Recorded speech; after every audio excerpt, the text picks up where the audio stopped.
Hello， 各位觀眾大家好啊！而家係朝頭早8點鐘，今日係一個工作日嚟嘅。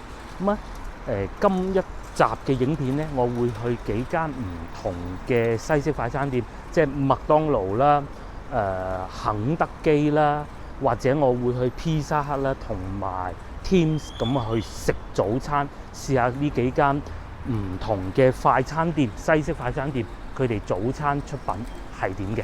出發！咁話說依家咧，好多打工仔啊，朝頭早返工嘅時候咧，都係比較匆忙㗎。咁佢哋咧都會買埋一份早餐上佢哋寫字樓慢慢食嘅。咁所以呢幾間快餐店咧，亦都應運而生啊，就推出咗好多朝頭早早餐系列咯。而且咧價格亦都相當便宜。我哋今日嚟到第一家就係麥當勞啦。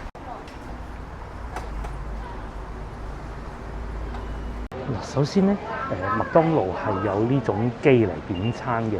如果我印象冇記錯咧，肯德基係冇嘅。我哋就決定今日喺呢部機度點餐。首先佢一嚟到就有好多餐選擇啦，芝士蛋啊，豬柳蛋啦，佢係包埋嘢飲同埋薯餅嘅。咁通常我嚟到呢度咧，就揀翻一啲比較傳統嘅啦，呢個係芝士蛋麥滿分，咁啊包嘢飲啦，同埋薯餅嘅。嗰個價格咧係14蚊，都唔算太平，不過更貴嘅都有啊。譬如話呢一個豬柳蛋麥滿分23蚊，再嚟原味板燒雞腿呢個都係20蚊。嗱，如果呢啲比較貴嘅咧，我哋係揀啲平啲嘅。我記得呢個應該係平啲嘅，都要19蚊嘅。等我揾下先嚇，火腿排應該係比較平啦，冇錯，15萬苦終於喺最後一個嗰度揾到呢個豬柳麥滿分，呢個應該係最平嘅。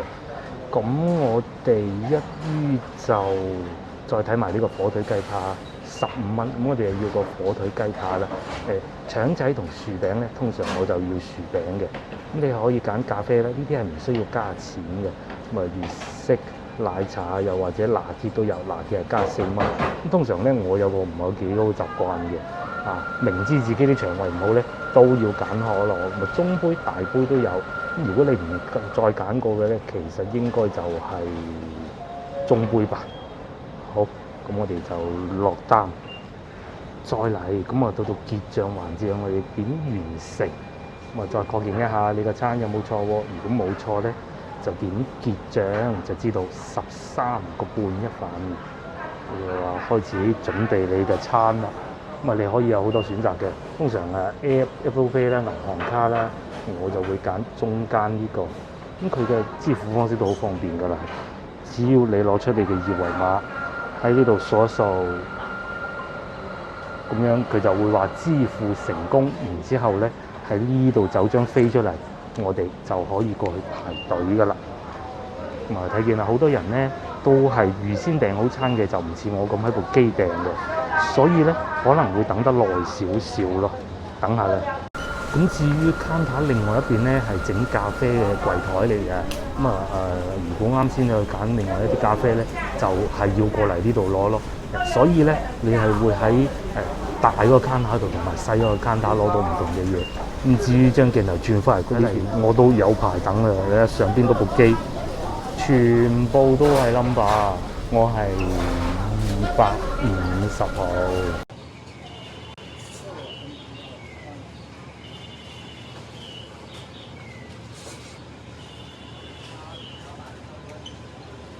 攞到我哋嘅餐啦！從我落單到依家咧，足足過咗14分鐘啊，都有啲耐嘅。咁所以咧，其實嚟到餐廳先至點餐並唔係一個聰明嘅選擇。當然佢哋都有推咗個 app 係可以俾你喺上邊落好單嘅。嗱，咁當然啦，喺 app 上邊落單咧，其實價錢係一樣嘅啫。不過佢哋呢度咧就會有個比較得意嘅地方，因為佢哋經常想推廣呢種叫做早餐卡嘅嘢嘅。早餐卡嘅意思咧就話你用咗早餐卡之後，你日日嚟食咧就會平啲咯。咁所以咧，有時候我哋如果喺手提電話上面落單咧，就要注意啦。咁但係當然啦，你如果係日日都會嚟食嘅話咧，係會平好多嘅。譬如選擇呢個原味蛋燒雞腿麥滿分套餐啦，只要12蚊就有一份噶啦。咁再嚟例如話呢啲雙蛋套餐都係有嘅，我哋就揀2件套，同埋咧仲有佢哋呢度係比較特別嘅，你好容易咧就唔錯誤咁選擇咗嘅。再嚟仲有一個我哋見到呢度點解會有個6蚊套餐嘅，係手機專享0元。咁如果你喺手提電話上面落單，其實係會平啲嘅。不過當然啦，你係冇得揀漢堡包，譬如話你只可以揀2條油條加個豆漿。咁甚至乎你揀個粥或者油條都得嘅。最平，如果你唔要薯條嘅話，sorry 係唔要薯餅嘅話咧，你仲可以揀呢個7蚊或者9蚊嘅火腿扒麥滿分組合。咁佢呢度咧裏邊係冇薯餅嘅，咁只可以有一杯嘢飲啦。我哋先從汽水講起嚟，汽水有咩味道我唔講啦，但係咧呢個杯蓋係比較特別嘅，佢同K 記係會有少少唔同啦。佢咧係冇吸管㗎，環保啊嘛，咁但係上邊呢個都係膠蓋嚟嘅。你只要咁樣輕輕拎起，你就可以喺度飲到汽水㗎啦。通常咧，如果我嚟麥當勞咧，我都會咁做嘅，因為佢成個袋俾你啊嘛，我就會將個袋撕開，我見到有塊薯餅啦，同埋一個火腿扒麥滿分啊。其實如果唔怕熱氣嘅話咧，我都係好中意食呢個嘅，但係呢個咧你唔能夠成日食嘅有時咧食完咧好快就會熱氣啊，咁可能用嘅油唔同啦呢樣就不得而知啊。當然最大可能都係我自己身體原因嘅。再嚟就係呢個包，咁咧從俯視角度睇呢度就係個包嘅 size 啦。咁下邊係我手提電話啦，即是話咧佢大概係嚟到我手提電話呢度咁大嘅啫。咁至於包咧，其實老實講亦都唔係好高嘅。裏邊有少量嘅生菜啦，一件火腿扒啦同埋醬汁並唔係太多嘅。咁至於味道咧，我唔同大家慢慢講啦。對於一份早餐嚟講咧，其實係 OK 夠飽嘅，老老實實啦不過咧，使到幾錢話13個半咧，確實就有少少貴啦。咁如果真係想慳俾啲嘢咧，其實你可以預先係手提電話點好餐，點完餐之後你再過去攞，一來時間又慳咗啦，二來嘅話事實上錢係慳咗不少嘅。咁當然如果有人早餐唔中意飲凍嘅汽水嘅話咧，其實你可以揀翻豆漿啦。好啦。咁麥當勞呢一集咧，我哋就到呢度為止先。我就慢慢食啦，我亦都唔會同以前嘅影片咁樣同大家講呢個包有幾好食啦。唔知海外嘅觀眾有冇食過啦？當然啦，眾所周知，其實國內嘅快餐店咧同海外咧喺餐單上係會有少少唔同嘅。我諗除咗呢個之外咧，應該其他味道都可能會有唔同嘅咯。我哋下集去雞記，係雞記。Hello， 各位觀眾大家好啊！今日又係繼續去快餐店食早餐嘅第2個環節啦。咁咧上一集我哋就去麥當勞啦，今日咧我哋就去肯德基。我想問下大家咧，其實你哋會點樣昵稱，唔叫昵稱即係幫呢個快餐店起花名嘅咧？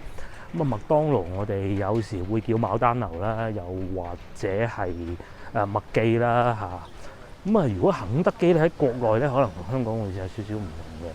通常 KFC 係叫得最多嘅，除咗叫肯德基以外，仲有一個比較得意嘅叫法咧，叫開封菜，因為佢嘅普通話漢字嗰個普通話又有咁嘅 KFC 咧，就係開封菜咁解咯。就係起翻啲差唔多係餐廳名㗎啦。廢話少講啦，就到。今日咧，我哋要去呢間肯德基咧，佢就唔同琴日嘅。琴日嗰個係非常近地鐵站，而且附近好多寫字樓所以非常繁忙。我琴日足足等咗13分鐘先至有嘢食。咁但係今日呢一間咧，因為佢喺社區裏邊嘅，就喺一個超市隔離，好有多超市隔離嘅，所以相對朝頭早人會冇咁多咯同埋佢點餐都幾特別㗎，佢係冇得喺嗰個機上面點嘅。係喺手提電話上邊落單，又或者喺 counter 度俾錢咯。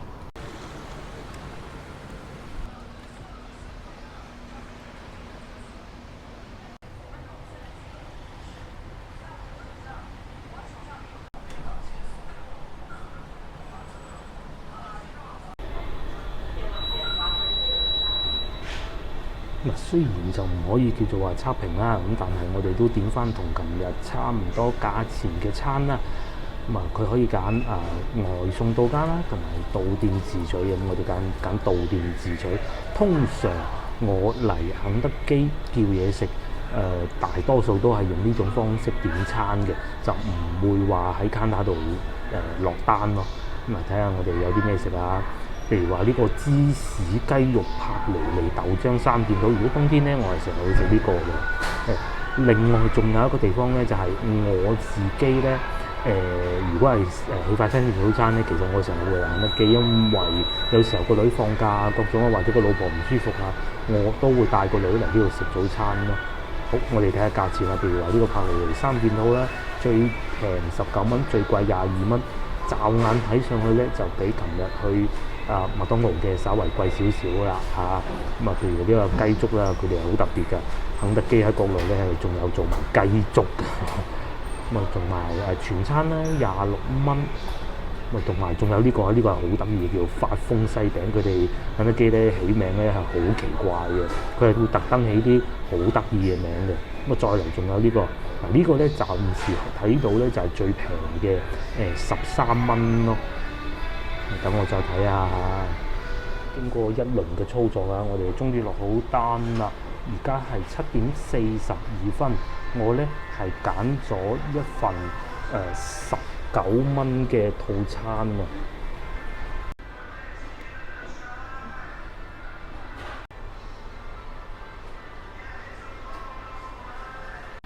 好，等咗寥寥幾分鐘咧，我嘅嘢食就到咗啦。我咧今日都係選擇一個3件套嘅套餐啦。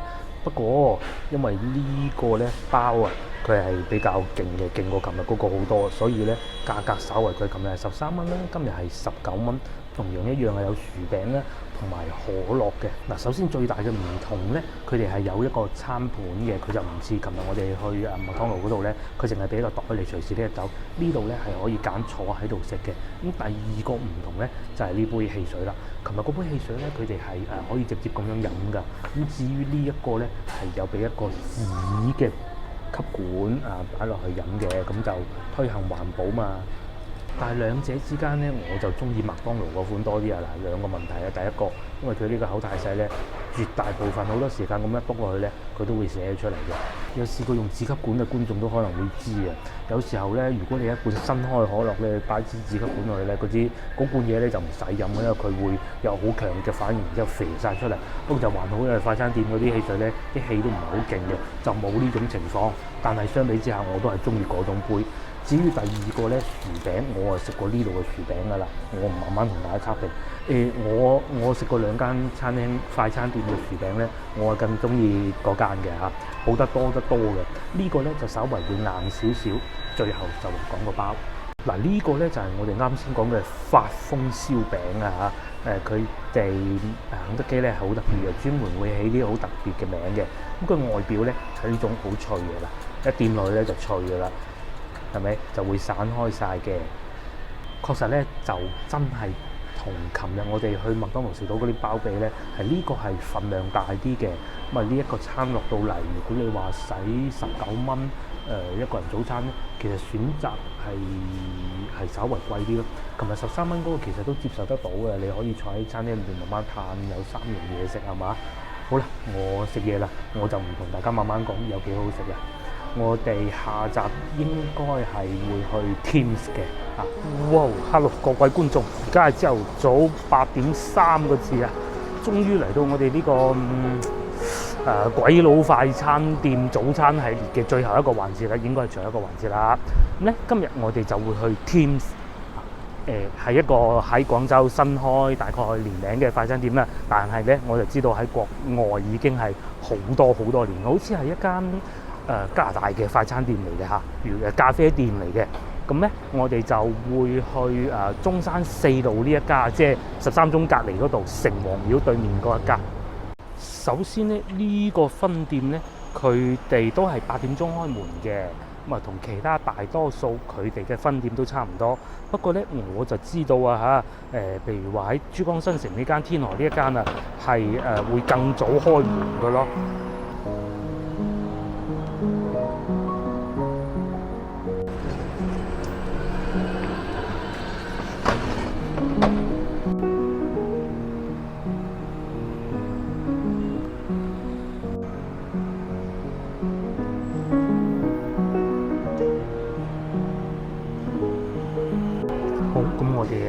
點餐啊，老實實啦，其實我已經點好餐㗎啦。呢度咧就寫住啊1032可取餐，我等陣再同大家慢慢講啊。首先咧，我哋如果點餐嘅話，揀自取咧個 app 上邊，咁啊揀翻你所在嘅位置。然之後咧，我就揀翻呢個最傳統嘅套餐啊，經典貝果系列套餐，撳個加號，咁入到嚟你就揀嘢飲啦。我揀到一杯最普通嘅美式，天氣炎熱，梗係標準冰，其他一切都冇變。再嚟呢度咧就可以選擇啦。嗱，呢個事情係咁嘅。喺廣州嘅快餐店咧，除咗可能你會去啲高級嘅酒店啊，譬如話花園酒店嗰啲咧，其實係會好少食得到鹼水嘅麵包嘅。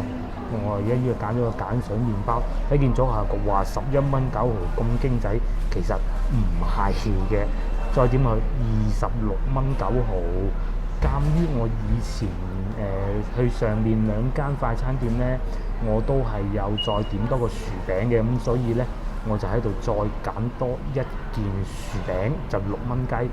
咁啊6蚊雞咧，其實價錢就係我份餐啦。佢哋咧係唔會用個托盤俾你嘅，係會直接擺落個袋，個袋其實幾靚嘅，好過去牡丹樓嗰啲啊嚇。咪有一個呢個應該係薯餅啦。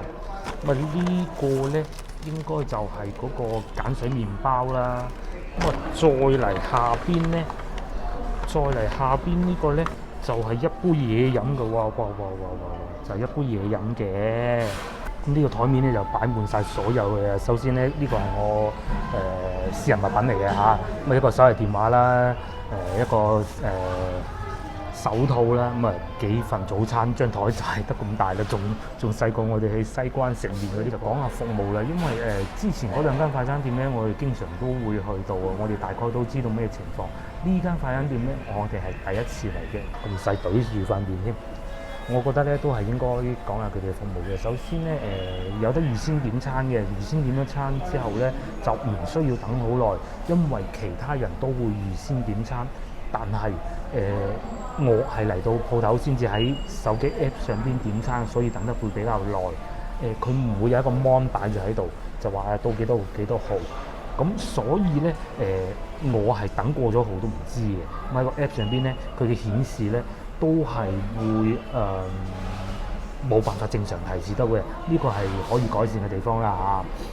但係呢個服務啊，工作人員服務非常之好，絕對唔會話因為佢好忙而疏忽咗服務嘅態度，嗰啲點係值得讚。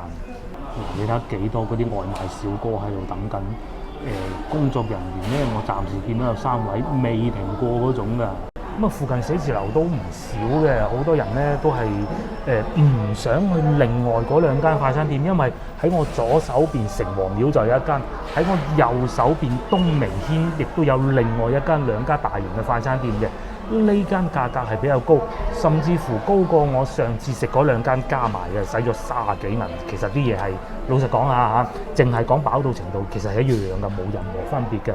咁有唔少人都會選擇翻呢度，可能會貪佢一來可能新潮啲啦，又或者係坐得舒服啲啦，係啦。好啦，講咗咁耐啦，口水都嚟乾晒啦，咁啊試下啲嘢食啦。首先係試下呢杯美式中杯標準冰。嗱，有一個地方咧比較特別啊嚇。之前咧我哋咪去過2個快餐店嘅，有一個咧麥當勞啊，佢係默認用呢一種唔帶吸管嘅杯嘅啫，呢個蓋咧你一揭開就唔得噶啦嘛。咁啊，如果係你去肯德基嘅話咧，係你自己要攞吸管嘅。咁呢度咧係好人性化設計，佢係會俾埋支吸管你，咁你用唔用係你嘅事嚇。我就試下用吸管啦嚇，其實冇乜太大分別嘅啫。咁佢呢種吸管應該都係環保吸管嚟嘅。佢呢杯咖啡咧，都幾好喎。嗱，同我去過綠色咖啡店唔同啊。佢係夠濃嘅，應該淨係落咗1個 shot 嘅，佢係可以俾你再加1個 shot 嘅。味道唔算太酸，其實我就好中意酸味嘅咖啡嘅，越酸越好嘅。即係好似一啲蘇門答臘風味嘅咖啡咧，酸啲都冇問題嘅。佢就唔係偏酸。我就唔係好在行啦嚇，我就只能講到咁噶啦。佢有少少似危地馬拉嘅風味咯嚇，希望我冇講錯啦。如果有講錯就笑下我啦。應該係一個烘焙程度比較深嘅一個 shot 嚟嘅嚇，一個咖啡底嚟嘅。確實又同我哋以前去綠色咖啡店飲到嗰啲真係好唔同喎。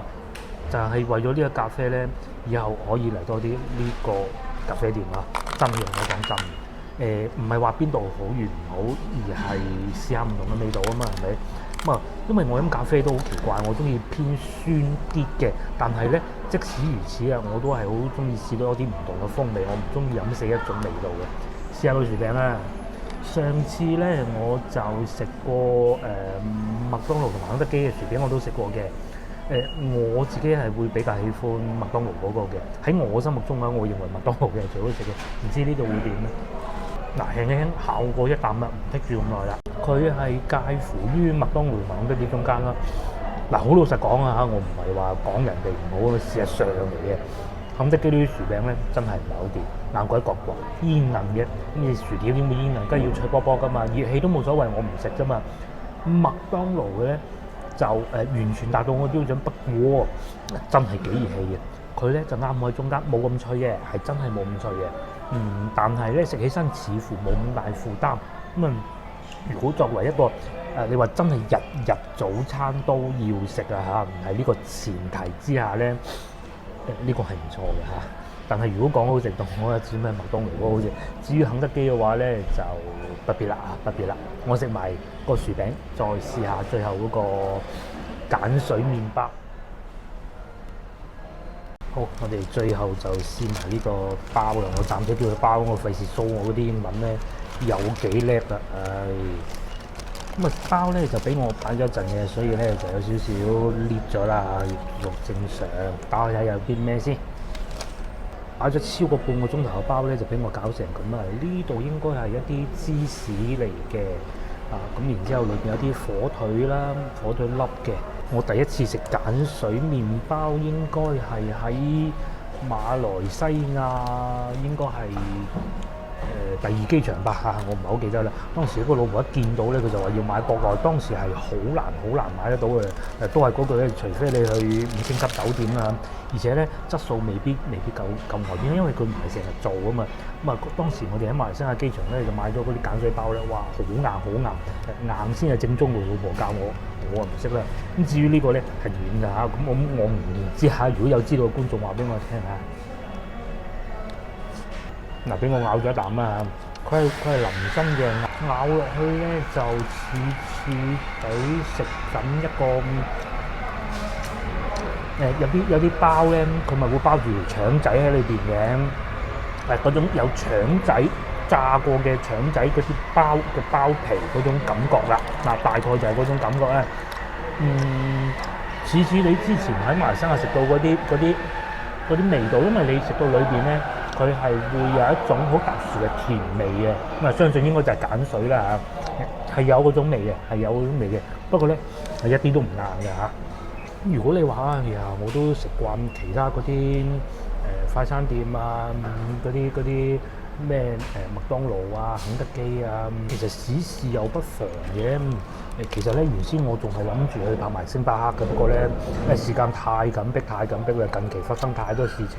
有睇琴日嗰條影片嘅觀眾應該都知道啦。夜晚搞到我差唔多12點先出到片，太可惜啦。如果大家中意呢個系列嘅咧，我手上仲有幾間快餐店啊，或者咖啡店係可以選擇嘅，譬如話星巴克啦，同埋披薩克都係唔錯嘅。咁仲有漢堡王啦，係。如果大家中意嘅咧，點讚話俾我聽，我下次就去拍埋俾大家睇。咁我哋今集就到呢度為止啦。預祝各位觀眾下集見啦，拜拜。我繼續食啦，幾好食，唔錯。